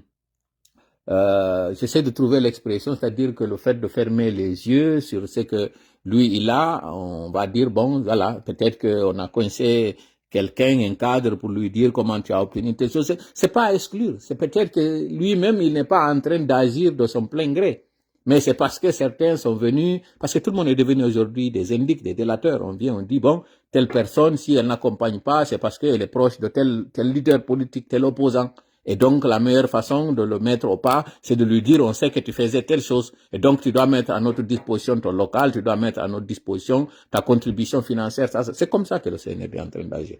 C'est comme ça. Donc, tout ceci pour vous dire, Jamalagi ne haray dun do nani na me woli. Ko wombe yude Konakiri jeyabe, localité kala woni arde. Yetta jalle mudum, jawle mudum, jonna wombe ben don innabe bon wakkile so wallali men menen si men ngoti men perda won place jamen din. Si o wadi non dun do me walla yon hebon de golle do me wadana yon dun do me wadna yon dun do koni CNRD woni évoluer dun do ko mi wadiri hediti don nafi innu gongol do mi do wadande on do goddum ko tawata c'est du nouveau non comme falno yaltintinande on ko yi go mbuudi wi'a don do kanko bawuri mo jonna mbuudi fi campagne on do mi wolni non gibinda nyande o jonna ka mbuudi min mo kala ko wondo on sur chaque localité woni itude mbuudin dépense. Mais on yiɗo kadi on faami kamɓe tigi malgré leur effort ko kamɓe tigi woni arde à certain moment ɓe itindira mbuuɗi fi yoɓe waɗ ɗum ɗo. Donc joni noon kon ɗum hara jama on hani waɗugol no mi wiri en noon mi waɗani on révélation jiɗin kon noon CNRD eɓi fi janggo ndaaro e live on ɗon kala mo yiyoy ɗon ɗo on non ɓe chauffeur ɓe moto ɗo taxi moto ɓe ɗo wona ɓe wiyede ko yaltu waɗon o mobilisation ɗo pendant que live on heɓi 1h48 minutes wattane yilay ɗon trompede ko ɗum non jama on ene joni ɗo koyeɓe yimmoɓe yaaɓe ukka jaare ɗum ɗo koyeɓe yaltu kamɓe kadi ɓe waɗa carnaval non wonɓe lagine ɓen fof fewndo ɗo fof wulɓinama goto susata yaltude dartoɗo min na kadi o yaltu dartoɗo ɓeɗo fewta o yaltu dartoɗo ɓe mais information mo hendi ɗon on déjà ko capital parce que son andi ko woni eɓɓude arde kon on andi ko honno hande kadi heɓilorton ɓay non on andi ko honno heɓilorton ɗo jango men jonna yon ɗo stratégie ji ɗo nde yontere heddindo ɗo ko hano ɗo wadde parce que goɗɗum yiyetike on no fokkiti ka leydi CNRD mi wolinanen ka divers ji min ni on nani ɗo no inne wondema padre yewtidi e commando fare ko ɗum waɗi si tawi ɓe nodditimo ɗo ɓe waɗimo audition ɗum ɗo ko woniri ɓe yaltiniri ka haala ko fi isolugol padre ka woni ton. Et cette partie, je vais revenir aussi en français. Vous avez entendu que des rumeurs faisant état d'un échange qui aurait eu lieu entre le président Alpha Condé et le général Ablaye Keita. Je ne sais pas si le général, je pense que le général Ablaye Keita dit commando Faré. Cette information, elle est distillée dans un but bien déterminé. Il y a un objectif qui est bien visé. C'est celui d'abord de faire que tout le monde évite de parler avec le président Alpha Condé là où il est. Une façon de dire que quiconque parle avec lui s'expose à subir ce que Sadiba avait subi. Parce que on dit que c'est ce qui a été mis dans les oreilles de plusieurs militaires, que Sadiba aurait échangé avec le président Alpha Condé et que se seraient d'ailleurs rencontrés au Maroc. L'un a quitté le Cuba, l'autre a quitté la Turquie pour que les deux se retrouvent au Maroc. C'est ce qui se dit. Et que c'est suite à cet échange ou à cette rencontre que Sadiba est rentré en Guinée dans un objectif de faire un coup d'État contre la GEN. C'est ce qui avait été dit et donc il a été arrêté. Vous connaissez la suite.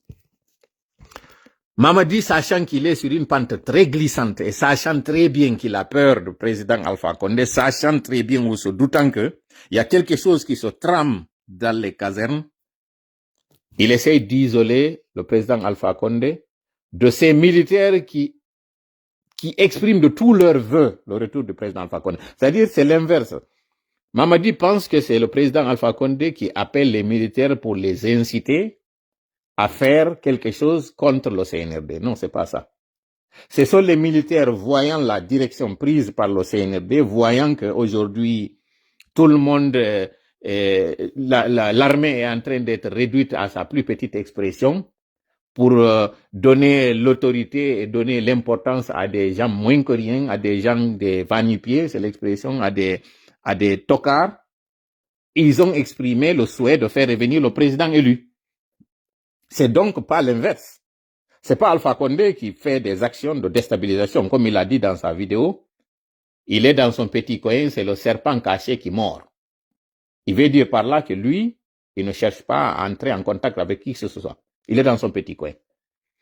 Jeune Afrique avait fait un article dans lequel il dit qu'il est isolé, que ses amis ne lui parlent pas. Ça, c'était la première tentative pour faire croire aux militants du RPG que votre leader n'est plus comme il était avant. Ce n'est plus quelqu'un de fréquentable, ce n'est plus quelqu'un qui a des relations. La sortie de Luanda a montré que cet article-là était un article commandé, taillé sur mesure et que ça ne reflétait pas la relation. Là, qu'est-ce qu'ils font? Ils changent de stratégie, ils viennent avec quelque chose d'autre. Écoutez très bien, ça doit intéresser les militants du RPG. Parce que nous apprenons que les comptes du RPG ont été gelés. Les comptes du parti ont été gelés par le CNRD. L'objectif, après avoir gelé les comptes des anciens dignitaires, après avoir gelé les comptes de Bill Gates, qui est toujours en détention malgré toutes les décisions qui ont demandé à ce qu'il soit libéré, le CNRD cherche à avoir de l'argent. Le CNRD cherche à utiliser tout fonds couché quelque part. C'est comme ce que les Européens sont en train d'envisager aujourd'hui avec l'argent de la Russie. Puisque les caisses sont vides, on utilise de l'argent qui dort quelque part pour l'utiliser en attendant. On est en besoin. C'est notre adversaire. On utilise son argent pour couvrir certaines dépenses. Le CNRD fait la même chose. On gère les comptes de ces dignitaires, on gère les comptes de ces personnes qui ont leur propre argent. C'est-à-dire que Bill Gates, il a évolué dans un domaine qui n'a rien à voir avec l'État. Ce n'est pas l'argent de l'État. Il a fait des demandes de prêts, il les a obtenues, il avait des contrats en bonne et due forme. Bon, même s'il avait bénéficié d'un soutien de l'État, mais pour ses activités, il était en train d'évoluer dans un domaine où ce n'est pas le déterminant d'un bien de l'État. Il a utilisé l'implication de l'État qui a donné la garantie que si toutefois on lui prêtait l'argent, les contrats sont là, les camions pouvaient être utilisés dans les mines de Bokeh. C'est ce qui lui a permis d'avoir donc une garantie de prêt, c'est ce dont il a bénéficié. Aujourd'hui, c'est sa radio qui a été réquisitionnée pour être utilisée pour des fins politiques en faveur de Mamadi. Donc l'argent aussi, les biens de toutes ces personnes, ces partis-là vont être utilisés pour servir d'argent en attendant. Parce que le CNRD est bloqué. Avec cette rumeur de Simandou, avec cette perspective que les activités, les opérations s'arrêtent au niveau de Simandou, on essaye de trouver d'autres poches de revenus. On essaye de trouver d'autres sources de revenus. On essaye de trouver d'autres sources de financement. C'est ça que les Guinéens doivent savoir. Et donc aujourd'hui, pour isoler Alpha Condé, on fait distiller une rumeur que quiconque parle avec lui s'expose à des écoutes téléphoniques et donc s'expose à être arrêté ou à être éliminé ou à disparaître. C'est ça qu'on fait sortir. L'objectif, il est tout simple. C'est isoler encore une fois le président Alpha Condé parce que le CNRD sait que le redoutable adversaire qu'ils ont, le seul danger qui leur reste, c'est ce vieillard qui dont les preuves ne sont pas à démontrer. C'est ça que les Guinéens doivent savoir. Koko CNRD woni wadde ɗo inna commando fare yewtidi e Alpha Condé ko fi kala wonɗo e noddude wonɓe e noddude ɓe lagine ton inna préparo ka wonɗa ton simen itti oɗo arta e kalamu ko fiyo ɓen ɗon innu Sadiba yewtiduno e Alpha woɓɓe inni ɓe yiidi ɓe fotti Maroc oya iwri Turki oya iwri Kiba ɓe ari ɓe fotti ɗon o hewti tun o nangama o warama hande ɗo commando fare no fokkintina minen non koye muñi tosokoy ɗo mais risque yewtidugol e makko ko kuppugol mo fewara goto noddatamo to ɓe heɓa wadde ko ɓe faala kon mi lannitora yewtere nden noon ko minni on ɗo habaru on desidama réunion waɗama innugol ngol fi jonnugol en kañum kadi ka hilnoɗen yaltingol Fonike Mengue yaltina Billo Ba yaltina Habib Marwan yaltina no gasa kañum kadi nimaga kala ɓe anduno ɓen ɗo hay Ousmane Ñeloyi kala innanoɓen ɗo hay no mutina ɓeɗo fof kañum kadi yalta ɓe nguure Eli Kamanono ɗen ɓeɗo fof accite wona fiyo climat de décrispation on waɗo fiyo ɗo yo élection jiɗi yiyawo ko ɗum ɗo Mamadi Doumbouya sakkiti waɗugol communiquant ɓe makko iwɓe ɓen noon ka étranger aroya wowloya noon inna o yii o menen woɓɓe amen a yennimo ɗo hande ɗo hino no woni men traitirde ko lanɗo yurmeteɗo ko lanɗo moƴƴo woni mo kanko hino seede on o accitiɓe ɗo ɓe justifiera noon ko on ɗum ɓe nangirano koko tawno ko wo hari ɓe noddude yimɓe ka quartier ji yo immo contre régime maɓɓe on alors que noon kamɓe koɓe faala koye transition on feƴƴu e jam élection ji waɗe mais en réalité ko on ɗum woni gonga o CNRD gibi fuɗɗano wolede fi mbuuɗi 500 millions ɗi ɓe ñawlino ɗin c'est à dire 5000 milliards mo ɓe ƴettuno on ka banque ji radio ji ɗin fuɗɗi wolde fi ɗum ɗo tun concept maɓɓe wi ɗannineɗi si on ɗanninali ɗi ɓe yettike jama on mbuuɗi ala haray hande kadi o wata contrôle de lending en Fonike Mengue FNDC on annemmo fi kala ɓe inni ɓe waɗi FNDC on disu ɓe yiɓe ɗo han joni no wadde campagne porte à porte no yadde ka quartier ji no mobilise de yimɓe ɓen fiyo immano ɓe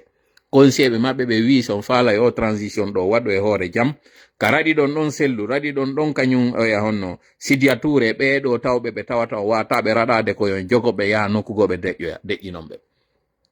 donc pour eux heddiki hande kadi yontere si ɓeɗo accitama ɓe yalti e kene hande kadi ya rien qu'il puisse faire ɓe wata yaltude ɗo hande ɓe mobilisa ɗo an une semaine ko sakko ɗum ɗo ko ɗum ɗo waɗi si ɓe jaɓay ɗe balɗe ɗo ɓeɗo accite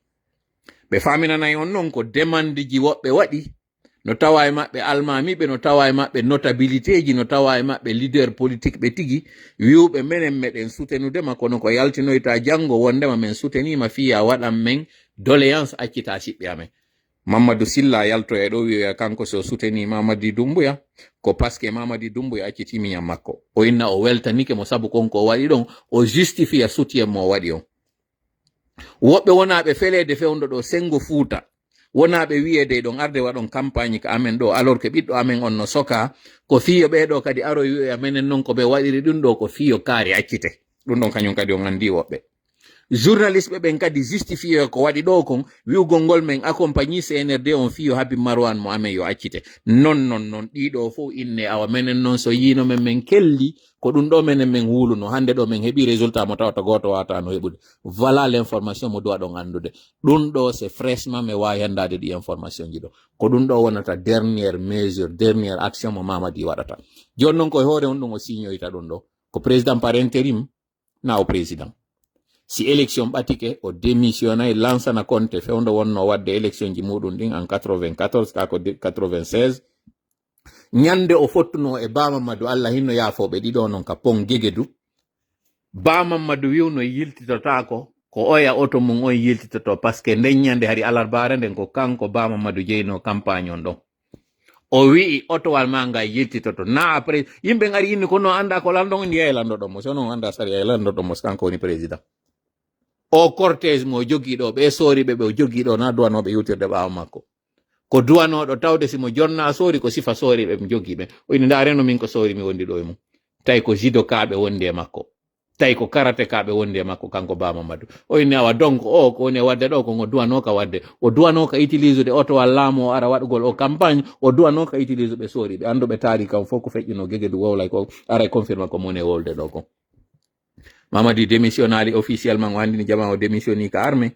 o démissionnali ka tawata ɗum ɗo no duwano wadde officiellement na kanko duwano wonude ɗo ardiɗo leydi ndi ha ñande élection waɗata fi hon ɗum ko fiyo tawɓe fota ter a chance égale aɗuma honno a position égale chance égale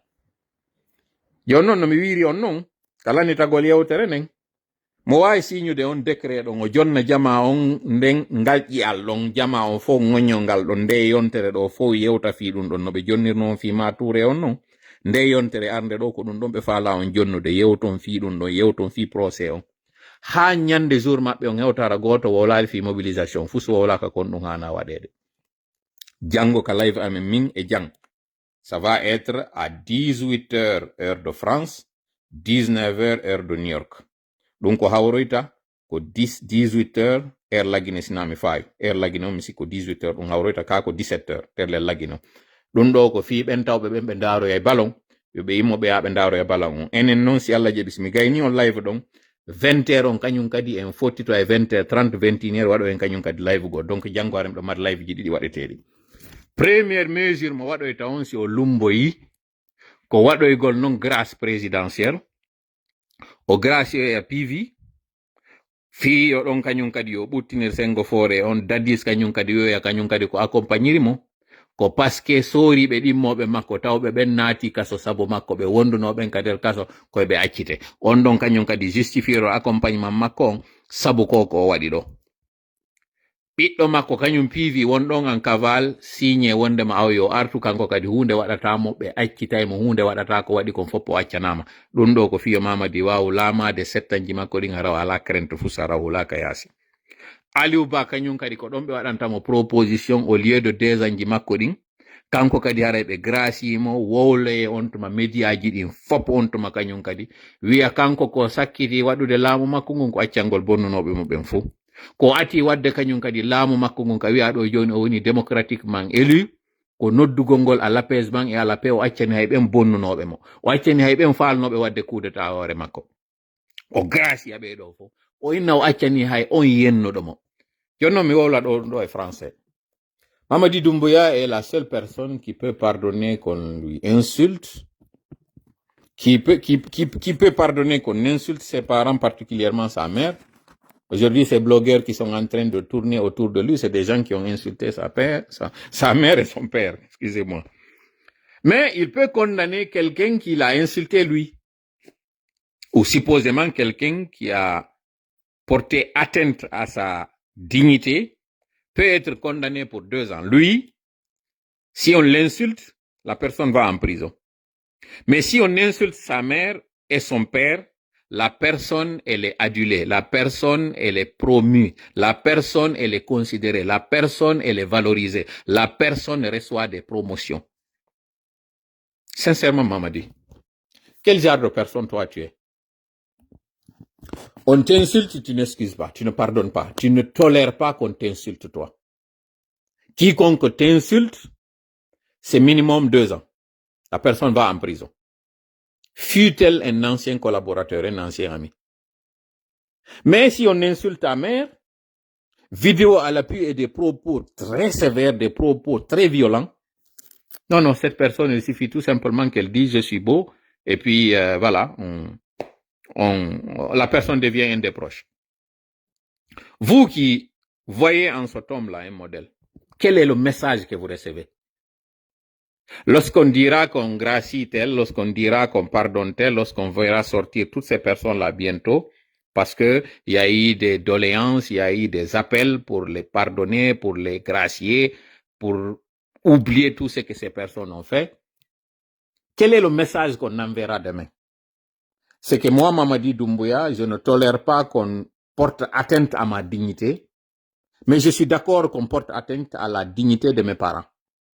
C'est ça le message. Le message que Mamadi renvoie aujourd'hui, c'est qu'il ne faudrait pas du tout être tolérant quand on nous touche, nous, il faut pas avoir le dos large. Il faut plutôt quand on nous touche, nous, il faut pas avoir le dos large, il faut vraiment régler le problème de la manière la plus efficace, de la manière la plus radicale. Mais quand on porte atteinte à nos parents, ceux-là que nous devons protéger, quand on porte atteinte aux enfants, Ça, il faut vraiment l'oublier. C'est rien. Ce n'est absolument rien. Voilà pourquoi quand Singleton a percuté un vieillard qui est décédé, on a fait une sentence où c'est 6 mois de condamnation de 6 mois sursis. C'est-à-dire, quand il s'agit des autres, c'est rien. Mais quand il s'agit de nous, c'est quelque chose. Mais là, on assassine, c'est le terme, 2 militaires qui ont tout simplement exprimé ou qu'on a soupçonné de vouloir renverser un régime qui est venu ici d'un coup d'État. C'est extraordinaire. Hein? Mamadi, c'est le comble, comme le dit l'autre là, le journaliste là, comment il s'appelle, Mamadou Moussa de GT20. La Guinée, c'est le pays des paradoxes. Le paradoxe est que un criminel peut être relâché sans poursuite, mais un simple accusé qu'on soupçonne de vouloir faire une chose, lui, il est condamné et sévèrement, et de la manière la plus sévère. Un laudateur peut être promu, peut être valorisé, pendant qu'un intellectuel, une sommité, une crème de crème peut être vilipendée sur les réseaux sociaux. Ça, c'est aussi une particularité du CNRD. Ça, c'est une signature du CNRD. Ça, c'est Mamadi. C'est lui qui nous a montré que la pyramide est renversée. No mi wiiri no Mamadi goɗɗo no wawi yennude nene makko yenna baba makko jawwalo tal hay fus o waɗetaki. Warin o teddine o jonne oto o jonne suudu o jonne kala ko o landi ko faala kon fo o waɗane. Radio ji jonnamo parole, téléji waɗamo star. Ɗum ɗo na probléme. Kono goɗɗo fiɓay tun inni fewti mo yeetike mo gonga. Wondema koko falɗa wadde ɗo menen guineɓe ɓe min jorta ko ɗo ɗum waɗa ko ɗum Aliou Ba waɗi. Oɗo nangama sokama duuɓi ɗiɗi yo wonu e kaso. Goɗɗo ƴetti otowal yehi koñi goɗɗo warimo fo yi civil jo warimo. Sorijo tawɗo on kañum innama emo hutora o faala hettude laamu ngun o jonna civil ɓe parce que ɓen imminoɓe ɗon darti ko yiwgol wondema o faalama jogitade laamu ngun o kagga ngu. Ɓeɗo fi ko ɓe hutera ɗum ɗo kon Célestin Bilevogui ko fure makko on ɓeygu makko holla. Sadiba kañum kadi ko fure makko on ɓeygure makko nde noddira. Ɓeɗo ɗiɗo ɓe warama fiɓay hiɓe faala tun hiɓe hutora hiɓe tumira wondema faala hettude laamu. Kono warɗo on itti wonki kin oɗo kañum fus waɗetake. aw mi tori kala woni ballo meɗen allahuma amin hawrinde en sawabu allahuma amin ka live on timmini ɗo 2h08 o yafoto hande juuti moƴƴa. Rendez-vous on janggo no wirɗen noon ka page Dian Diallo gasan e waɗa yiɗi en synchronisation e oustaz Ɓouria. mi yeetoto on ɗo ko honɗum menen kamen eɓɓiɗo kon waɗugol hay sinaɗi fo pas dans les détails. Onon kadi noon fi wallitagol ɗum ɗon ko honɗum habbora ɗon ko honɗum hano ɗo waɗugol. Aron janggo moƴƴa heɗito ɗon ndey yewtere ɗon. Parce que ɗe balɗe heddiɗe ɗo ɗen CNRD mortoto e ndi ɓe acci si Allah jaɓi ko soori ko yewti kon mi arata ɗo min ɓaƴƴina noon seeɗa. Collaborateur ɓe ɓen à l'étranger o yimi mutiri noon ɗo o yimi waɗi ɗo piiji pus mi yetino ke on hari golle no wadde ɓen golle wonɗe wadde ɗon fuɗɗike yaltitude fi majje na hitande mulko moɗa to ni wojjata hari no woduno ko min habbi ha hewta ɗon hande kadi noon ɗum ɗo fo yaltitino menen mi yi indice ɗin fof hendike kono menen tum men gaynata de mi shawta on ɗum ɗo mi andina menen tum men gaynata de ko mi wiwno kon 2024 si CNRD le 1er janvier 2025 wawi continuer de laamu muɗum ngu ngara yande na menen fofi de na menen fofi na dole maɓɓe kadi ko onon woni jaɓi ɗum ɗo e waɗirni ɗo kadi mi fillo hande 20 décembre 2025 si ko min eɓɓiɗo ko wawali laatade na par ce que ara men joɗorike ni tun de min ari ɗo tun e haala no woɓɓe ari tawi ko haala wi tun jokkuɗon si wawi non laatade kadi arayna doole amen dey ko en foppara e jonnidiri juuɗe ɗum laati Allah ko wi ko en toromo kono inni e memmina e sabu en torike mo du'aji ɗin ɗi jaabike yaltiti few e kene jaabike goɗɗo miijata no hande ara no hewta ɗo CNRD tawa ara mbuuɗi koye ɓe ñawlo goɗɗo miijatano ɓe ko woni e wadde ɗo kon fof ya tawata hawre nden ko hakkundeji maɓɓe goɗɗo miijatano ɗum goɗɗo miijatano ngemomore nge ɓe woni e immode ɗo ɓe mantora ɓe famini dumburu heɓike ɓundu heɓike ndundu tawata hande kadi mbuɗi koye ɓe nokku tun yo taw ɗum ɗo yalta e kene min ni on noon mi ala commentude ɗum ɗon par ce que miɗo yiɗi tawgol mi hendike ko laaɓi kon pos miɗo andi ɗum ɗo yewta fimu ɗum ɗo noon kañum kadi si Allah jaɓi c'est promis tori kala woni ballo meɗen woni ballo meɗen allahumma amin hawrindi en sawabu allahumma amin yo okkore en kuttu allahumma amin allahumma salli ala sayyidina muhammad wa sallim assalamu aleykum wa rahmatullahi wa barakatuh